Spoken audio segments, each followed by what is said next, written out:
Tonight on Global Television News, President Tinubu okays Infrastructure Development Fund. Federal government eyes $25 billion annually.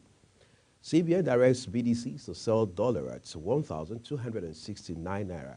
EU launches €9 million energy projects in Nigeria. On the foreign scene, U.S. bridge collapses after ship collision. In sports, Chelsea preparing £77 million bid for Victor Osimhen. Former Chinese football chief backs life sentence for bribery. Hello and a very warm welcome to all our viewers in Nigeria and around the world to News Prime on Global Television. We are live in the nation's capital, Abuja. I'm Uyi Agmofwebe. President Bola Tinubu has approved the Renewed Hope Infrastructure Development Fund to bridge the country's 25 billion naira per annum infrastructure funding gap. The new initiative, the federal government says, will be domiciled in the presidency. That's according to Minister of Information and National Orientation, Mohammed Idris, who spoke with journalists after the Federal Executive Council meeting at the Presidential Villa, Abuja. He said the fund became necessary given Nigeria's current infrastructure gap, requiring $878 billion to bridge between 2016 and 2040. There is a study the federal government also said that said Nigeria will require about that amount within a 25-year period to close its infrastructure deficit. The federal government has hailed foreign service officers for launching the Academy of International Affairs. Vice President Kashif Shettima stated that the academy has the potential to make improvements in the management of Nigeria's foreign policy. Shettima, who spoke at the inauguration of the academy in Abuja, added that it emerged at a period when it was needed most. The vice president told the foreign service chiefs that Nigeria needed their inputs in addressing some of the challenges the nation currently faces. The federal government has concluded plans to train some newly recruited personnel of the Nigeria Security and Civil Defense Corps NSCDC in 36 states and the Federal Capital Territory as the School Safety Protection Squad to halt cases of abduction of school children from their schools.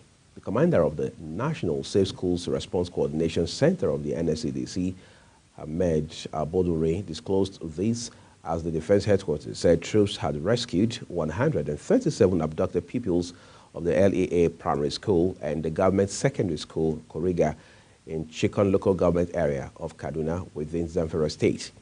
This came as President Bola Tinubu welcomed the news of the release of the Kuriga school children, as well as the release of pupils of Sangaya School in Sokoto State, commending all the parties involved in the feat for their valiant efforts.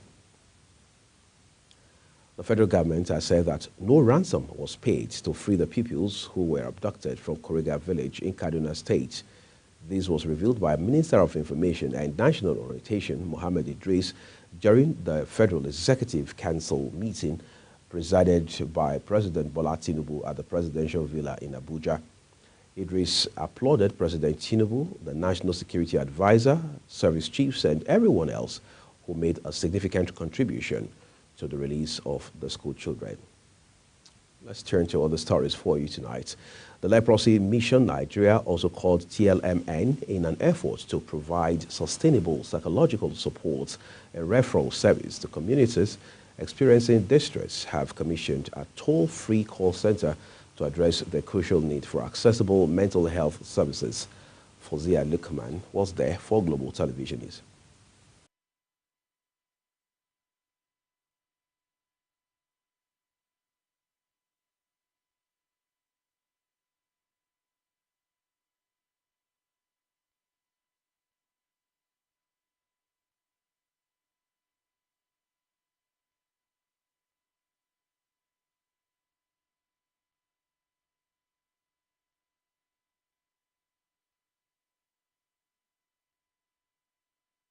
In an event that sees the network of support from all stakeholders in the disability community, the Leprosy Mission Nigeria commissions a call center to assess critical needs to mental services for persons with disabilities in psychological distress. While commissioning the center, The Senior Special Advisor to the President on Special Needs and Equal Opportunities, Honorable Mohammed Abba Isa, says the center represents a beacon of hope to individuals often marginalized and overlooked. The establishment of this call center represents a beacon of hope for those often find themselves marginalized and overlooked. It is a testament to our commitment to ensuring that every citizen, regardless of their background or circumstance, has access to the support and resources they need to take. But today we say no more. Today we take a stand against stigma and discrimination. We affirm our belief in the inherent dignity and worth of every human being. And we declare our unwavering commitment to building a society where everyone has the opportunity to live a life of dignity and fulfillment. The Leprosy Mission Nigeria TLMN National Director, Dr. Sunday Udo, speaks on the crucial aspect of overall well-being as other stakeholders appreciate the inclusivity. As we all know, mental health is a crucial aspect of overall well-being. It is a facet of healthcare that unjustly receives less attention than it deserves in this country. In fact, globally, but worse in Nigeria, particularly when it comes to those with disabilities. Combating the stigma and discrimination associated with mental health has been an ongoing battle, and today we stand strong to fight that fight. In the NTDs, we know the importance of mental health, and that is the more reason why we are developing or reviewing our NTD master plan. Mental health was captured and incorporated.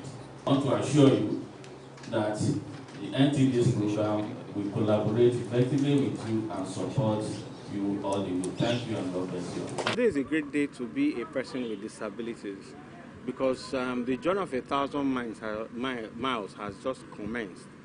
What do I mean and why are we here? For the first time in the history of the disability community, we have a hotline, that's what I choose to call it, a hotline where we can call in and have our well-being, our mental issues, because you see, one of the major issues of disabilities that is not addressed in this country is the post-traumatic stress disorder of disabilities, especially for those of us who acquired disabilities, who were not born with a disability. Now we have a number, 0800 005060 that you can call and then have some level of a high level of interaction that can tell you what the challenge you're facing is, how you can navigate through the challenge, and what the future can hold for you with that challenge. Psychological distress knows no boundaries as it affects anyone regardless of age, gender, or socio-economic status. Fawzia Lukman, Global TV News. Governor Babangana Zulum of Borno State has approved the appointment of 168 assistants and 104 board members for the 15 agencies and commissions of the state. This is contained in a statement issued by the Secretary to the Borno State Government, Bukara Tijani, in Maiduguri, the state capital. He said the appointees comprised of 9 senior technical assistants, 81 senior special assistants, and 78 special assistants. The SSG also listed 104 others as chairmen and board members of 15 agencies and the commissions. The appointment, according to him, was done based on powers conferred on the governor by virtue of provisions of Section 208, subsection 2D of the Constitution of the Federal Republic of Nigeria, 1999, as amended. You're watching News Prime, coming to you live from Nigeria's capital, Abuja, where on StarTimes channel 276 can then follow us across all social media platforms using that Global TV NG and other handles now showing on your screen. When News Prime returns, CBN directs Bureau de Change operators to sell dollar at 1,269 naira. These and other stories coming right after this short break. Do stay with us.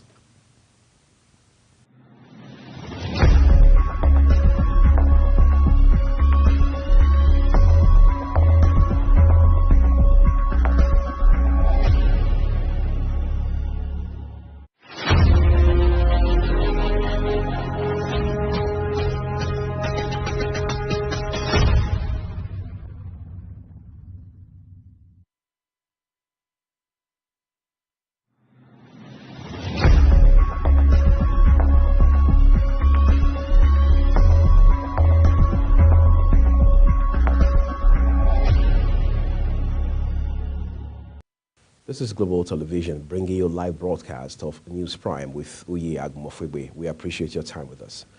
On the foreign scene, supporters of the opposition candidate Basiru Diomaye Faye have rallied in the streets to rejoice over their candidate's early victories in Senegal's presidential election. Faye's victory is coming just a week after his release from prison. However, his main rival from the ruling coalition insisted that a second round would be necessary to ascertain the winner. The winner will have to steer Senegal, viewed as a beacon of democracy in the coup-hit West Africa, out of 3 years of turbulence and a political crisis, as well as manage revenues from oil and gas reserves that are shortly to start production. Uncertainty remains over the outcome of the unprecedented votes, with official results not expected until the end of the week. An absolute majority is required for a first-round win. For weeks, President Joe Biden and his senior officials have been losing patience with the way that Israel is fighting the war in Gaza. They have used increasingly stiff language to convey their displeasure to Israel and the wider world. The decision to allow the latest ceasefire resolution through the Security Council shows that President Biden has decided that strong words alone are not enough. Removing diplomatic protection from Israel's conduct of the war says it's a significant step. It shows the depth of the rift that has now opened between the White House and Israel's Prime Minister Benjamin Netanyahu. In the meantime, the United Nations Security Council has called for an immediate ceasefire in Gaza after the United States had refused to veto the measure in a shift from its previous position. It also demanded the immediate and unconditional release of all hostages. It is the first time the Council has called for a ceasefire since the war began in October after several failed attempts. The move by the U.S. signals growing divergence between it and its ally Israel over the country's offensive in Gaza. Let's turn away now from the Middle East to the United States, where the Francis Scott Key Bridge in the city of Baltimore has collapsed after a ship collided with it. That's according to Maryland Transportation Authority. It says I-695 Key Bridge collapsed due to ship strike. The authority posted this on social media platform X, referring to the interstate highway. It urged drivers to avoid the routes over the Pataspo River, which it called an active scene. Earlier, the Transport Authority had said interstate lanes in both directions were closed due to an incident on the bridge and that traffic was being redirected. Still in the United States, Florida State Governor Ron DeSantis has signed a bill that will prohibit children younger than 14 from joining social media in the state. According to the report, those who are 14 or 15 will need a parent's consent before they join a platform. The bill, also known as HB 3, directs social media companies to delete their existing accounts of those who are under 14. Companies that fail to do so could be sued on behalf of the child who creates an account on the platform. The minor could be awarded up to $10,000 in damages, according to the bill. The French Interior Minister has launched multiple anti-drug crackdowns, reflecting the government's commitment to show it's serious about tackling the drug trade and crime in cities ahead of European elections. The French Interior Minister announced multiple nationwide anti-drug crackdowns, reflecting the government's commitment to show it's serious about tackling the drug trade and crime in cities ahead of European elections. Interior Minister Gerard Damanin said that police units conducted raids and made several arrests in the northern city of Lille. Now in business, the Ministry of Industry, Trade and Investment has directed applicants of the Presidential Conditional Grant Scheme to submit their National Identification Numbers, NIN, as part of the necessary requirements to obtain a grant earmarked to cushion the effect that recent economic reforms have had on businesses in the country. The government, through the Bank of Industry, had said it would be disbursing 3 categories of funding totaling 200 billion naira to support manufacturers and businesses across the country. It says the new rule was based on the new regulations from the Central Bank of Nigeria directing Nigerians to link their national identification numbers with their bank accounts. He stated that only verified applicants will receive this notification, and NINs must match the applicant's name for the process to proceed. The European Union, EU, in continuation of its commitment to supporting the federal governments in providing clean, affordable, and sustainable energy for all, has introduced 2 new projects worth €9 million in Nigeria's energy sector. The EU disclosed this in Abuja during the project inception workshop organized in partnership with the federal government and the United Nations Industrial Development Organization, UNIDO. With a population of over 200 million, Nigeria had an electricity consumption per capita of 147 kilowatt hours in 2022, while South Africa, with a population of over 60 million, boasted of electricity consumption per capita of 3,566 kilowatt hours during the same period, and that's according to the World Bank. The Central Bank of Nigeria, however, says the average per hour data stood at 3,689.700 megawatts in September 2023, as it continues to struggle with low power generation and poor distribution infrastructure.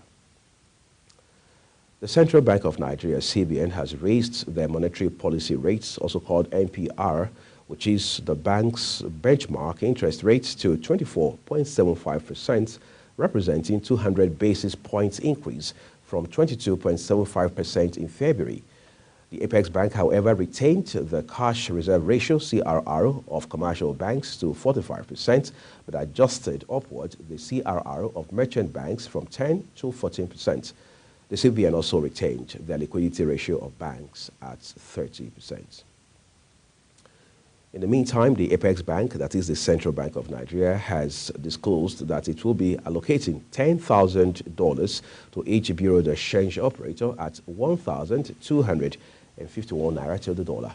This was contained in a circular made available and signed by the bank's Director, Trade and Exchange Department, Dr. Hassan Mahmood. The Apex Bank directed each BDC to sell the dollars to eligible customers at rates not exceeding 1.5% above the purchase price, implying the BDCs are not expected to sell above 1,269 naira to the dollar. On July 27, 2021, the CBN had discontinued the sale of foreign exchange to BDCs, accusing them of trading FX wholesale amounts greater than $5,000 in contravention of their licenses and Nigeria's FX regulations. The Institute of Chartered Accountants of Nigeria, ICANN, has revealed that it is proposing a Memorandum of Understanding, MOU, with the United Kingdom's Financial Reporting Council, FRC, that will allow its members obtain audit qualification rights in the United Kingdom. In a statement, ICANN said that the move was premised on the fact that accounting and audit practices have become global. It says if the proposed MOU between ICANN and FRC is signed, ICANN members can engage in an audit in the UK. The idea was mooted during a visit to the United Kingdom Financial Reporting Council led by ICANN President Dr. Innocent Okosa as part of activities for the 11th ICANN UK International Conference. The Nigerian Security and Civil Defense Corps Commandant General Special Intelligence Corps has uncovered a massive illegal oil refining site at a forest in Odagwa community in the Echeh local government area of Rivers State. The site comprises over 10 illegal refineries with an estimated 500,000 liters of crude oil contained in about 50 illegally constructed reservoirs, while 5 suspects engaging in the illicit act were arrested. The spokesman for the NSADC River State Command, Olufemi Ayodele, disclosed this while parading the suspects and conducted newsmen around the site. The Federal Executive Council has approved the institutionalization of a 10% youth quota in all government appointments and an equitable young women presentation. Dr. Jamila Ibrahim, Minister of Youth, disclosed this at the end of the 4th FEC meeting in Abuja. She said that the council also approved the restructure of the Nigerian Youth Investment Fund, as well as revamping of the Youth Investment Fund. Kikelemo Okere has details. The Minister of Youth says the quota will encourage young people to participate in decision-making process and in civic engagement.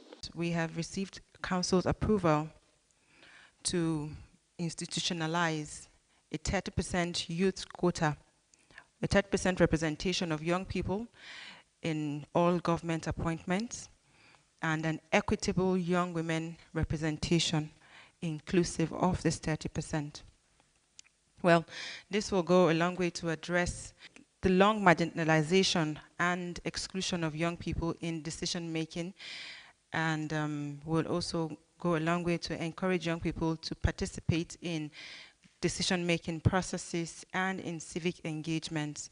This will in turn lead to young people contributing tremendously to national development. Meanwhile, FEC has approved the setting up of Infrastructure Fund to be known as Renewed Hope Infrastructure Fund. This followed a projection that Nigeria will require over $878 billion to bridge infrastructure deficit in the country. Wisdom of Mr. President and magnanimity, so to say, of the Council that they've approved the establishment of Renew Hope Infrastructure Fund as the catalyst to actually drive our infrastructure agenda.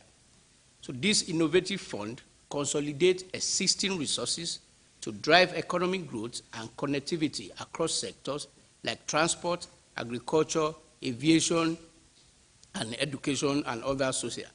The Federal Executive Council also approved the construction of 28 roads and bridges across the country worth over 1.2 trillion naira. The Minister of Works, Dave Umahi, says the projects were approved by FEC, having gone through the Bureau of Public Procurement and Certificate of No Objection secured. Kike Lomo Okeri, Global Television News.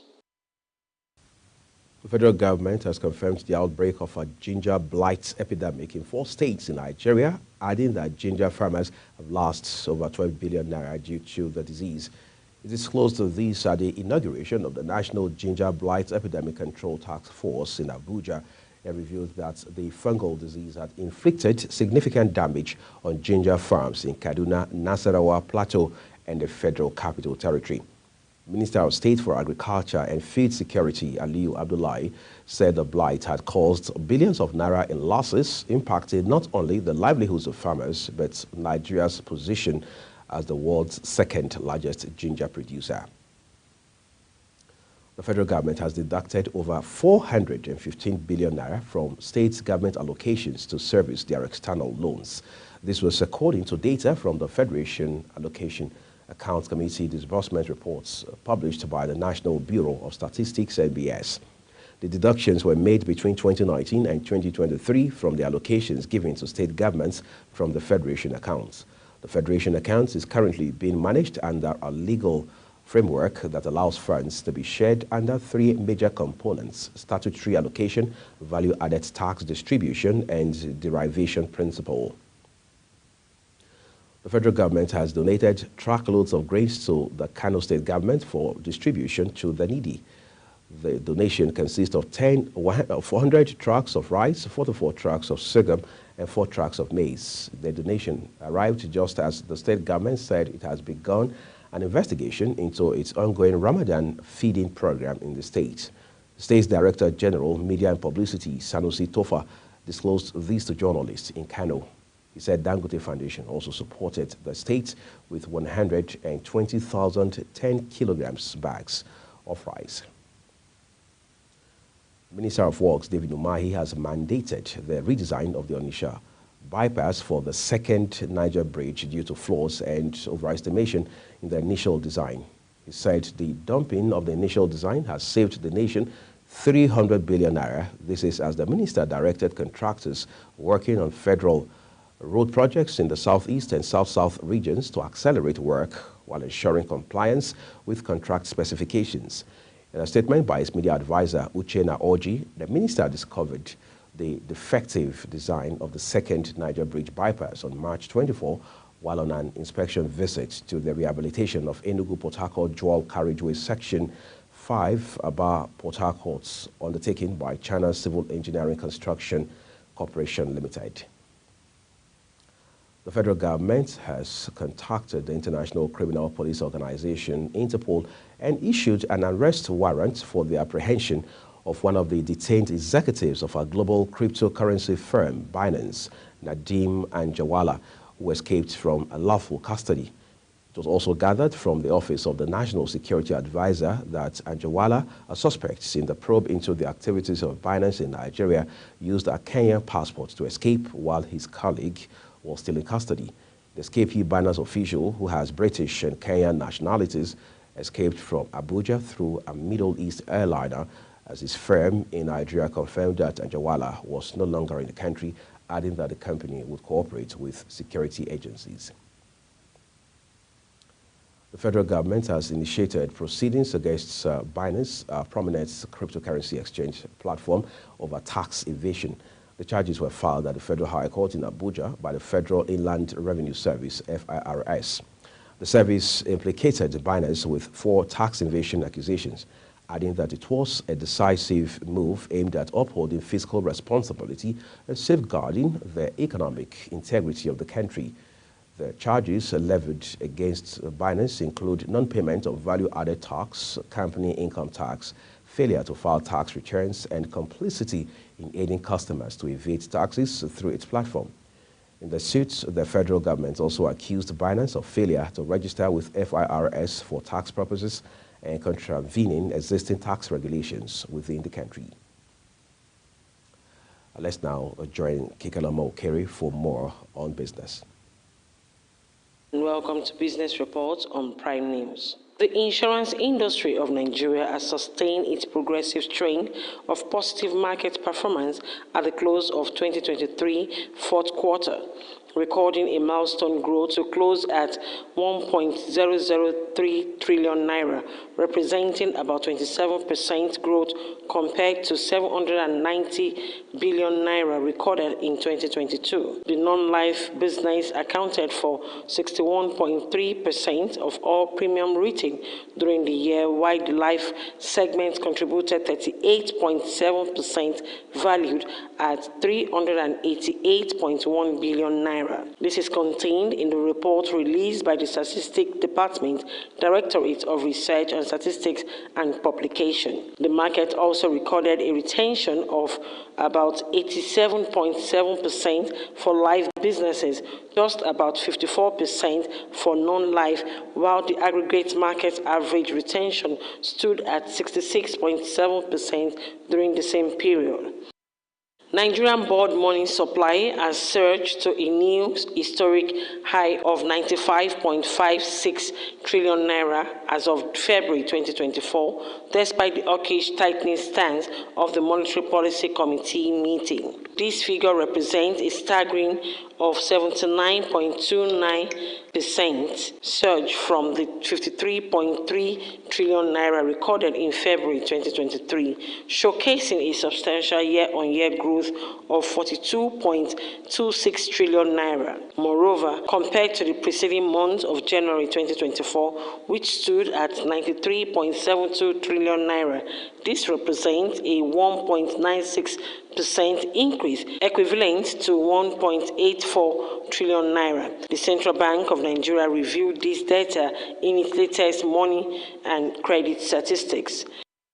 The Central Bank of Nigeria has issued a circular to Bureau de Change operators, informing them that it has sold $10,000 to each BDC at a rate of 1,251 naira to a dollar.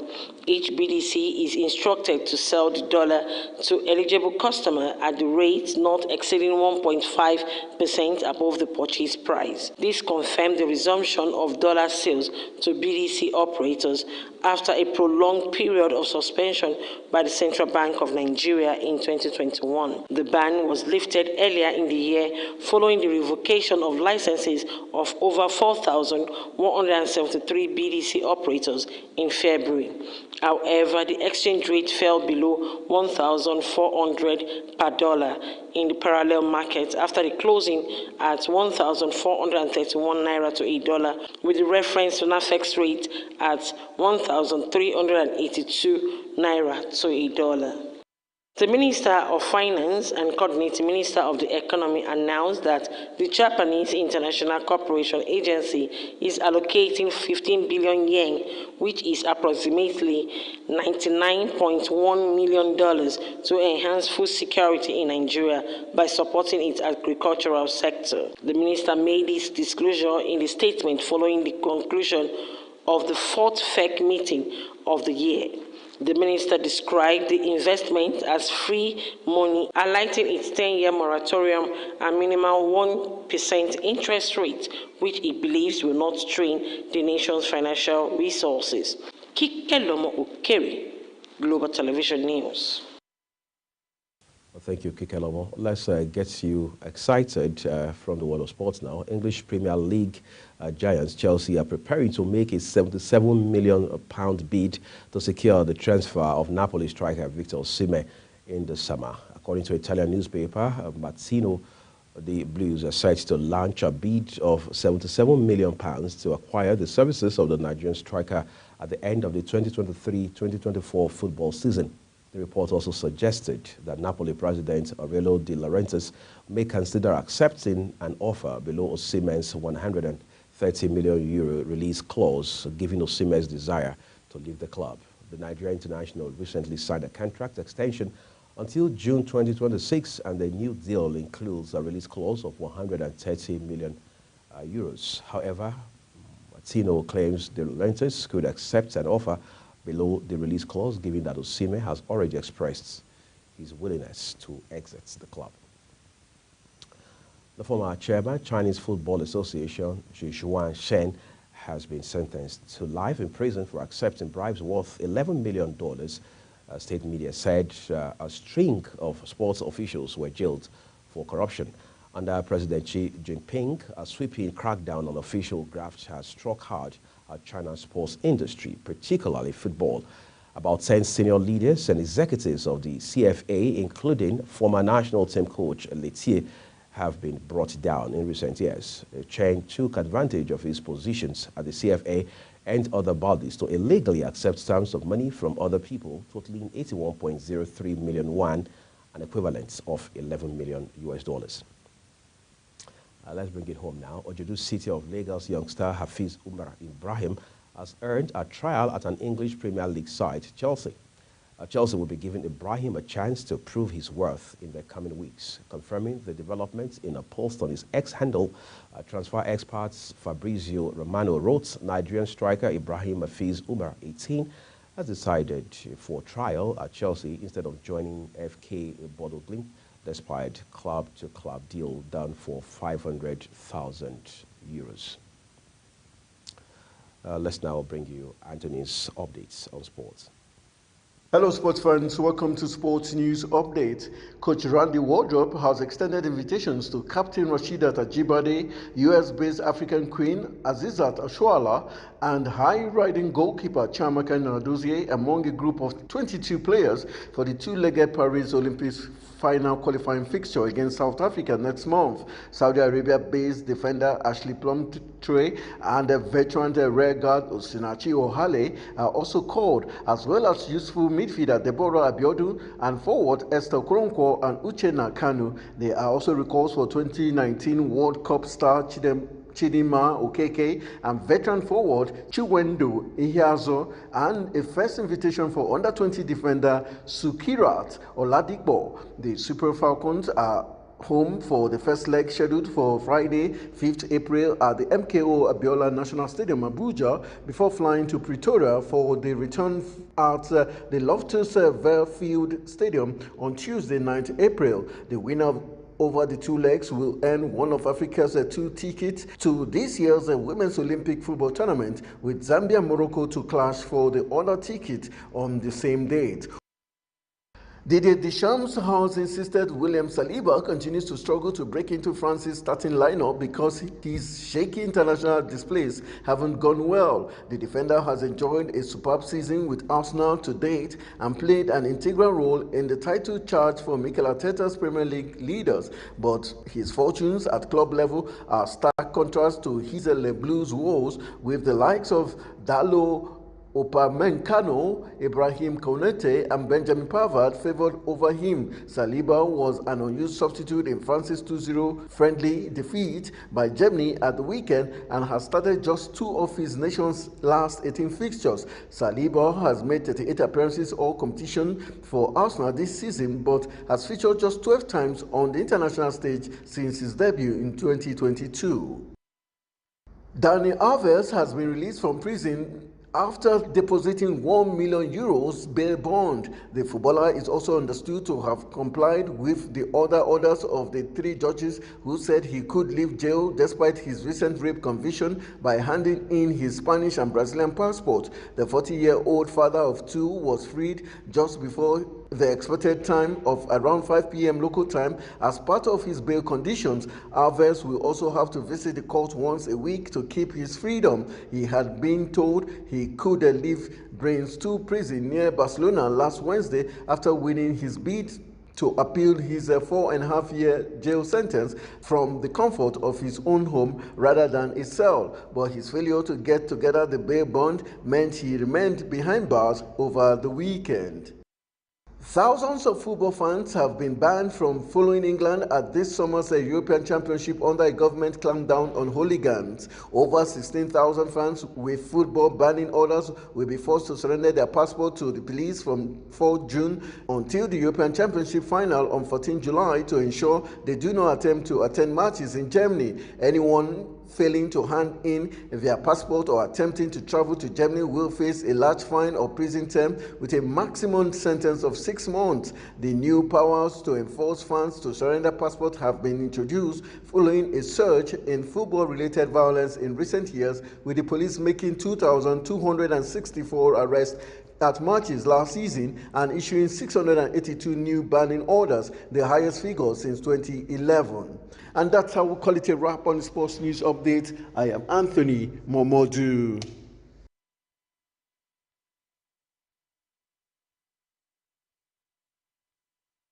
Wrap up, Anthony Momodu. And that's it on News Prime, and it came to you live from Nigeria's capital, Abuja. We are on Star Times, channel 276. Kindly follow us across all our social media platforms using @GlobalTVNG and other handles now showing on your screen. I'm Uyag Mofwewe, thanking you so very much on behalf of the entire production team here at Global Television in Abuja, Nigeria. We'll see you again.